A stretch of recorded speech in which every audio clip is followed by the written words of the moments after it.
প্ৰথমতে মই সকলোকে যোৰহাটবাসী ৰাইজক মই আগন্তুক নৱবৰ্ষৰ শুভেচ্ছা জনাইছোঁ।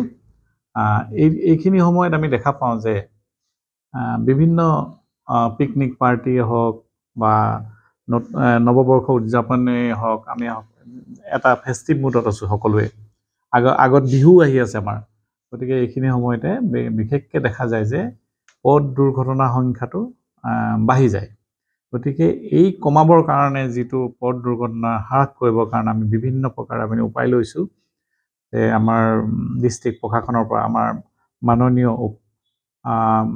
আয়ুক্ত মহোদয়ে আমাক বিভিন্ন প্লেন বনাই দিছে, যাৰ লগত আমি জইণ্ট চেকিং কৰি আছোঁ, পুলিচৰ লগত কৰিছোঁ, এক্সাইজ ডিপাৰ্টমেণ্টৰ লগত কৰি আছোঁ।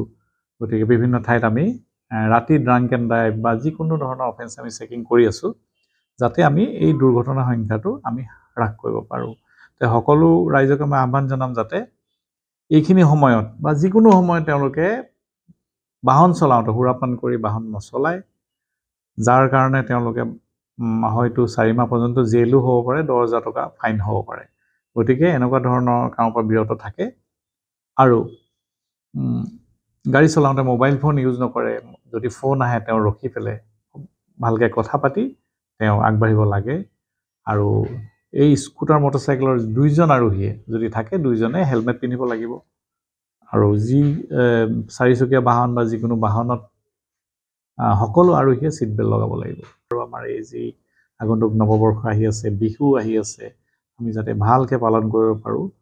কোনো ব্যক্তিকে মই সমাজৰ বিভিন্ন পজিশ্যনত থকা বা ঘৰতে বা ষ্টুডেণ্ট সকলোকে মই আহ্বান জনাইছোঁ যাতে এই যি হেলমেট লগাব লাগে, 2চকীয়া বাহনৰ আৰোহীসকলে বা ছিট বেল্ট লগাব লাগে, তেওঁলোকে যাতে মনত পেলাই ফেষ্টিভেল ছিজন যিটো আৰম্ভ হৈছে, তাত যাতে আমি হাঁহি ফূৰ্তি কৰাৰ সময়ত যাতে কোনো বিষাদ হ'ব নালাগে। এই বাহন চলোৱাৰ ক্ষেত্ৰত সকলোকে মই আহ্বান জনাম, পৰিয়ালৰ সকলো সদস্যই যাতে তেখেতলোকৰ ক'ত যাব লগা হ'লে হেলমেট পিন্ধাটো মনত পেলাই দিয়ে আৰু একদম হেলমেট পিন্ধাটো বাধ্যতামূলক কৰিব লাগে। তেওঁলোকে গাড়ীত উঠাৰ আগে আগে তেওঁলোকে ছিট বেল্ট বাধ্যতামূলকভাৱে ছিট বেল্ট লগোৱাৰ ব্যৱস্থা কৰিবলৈ যাতে মনত পেলাই দিয়ে, মই সকলোকে আহ্বান জনাইছোঁ। আৰু এই যি আগন্তুক আমাৰ নৱবৰ্ষ আহি আছে, আগন্তুক আমাৰ বিহু আহি আছে, সকলোৰে বাবে যাতে সুখময় হয়, মই তাকে প্ৰাৰ্থনা জনাওঁ ভগৱানৰ ওচৰত।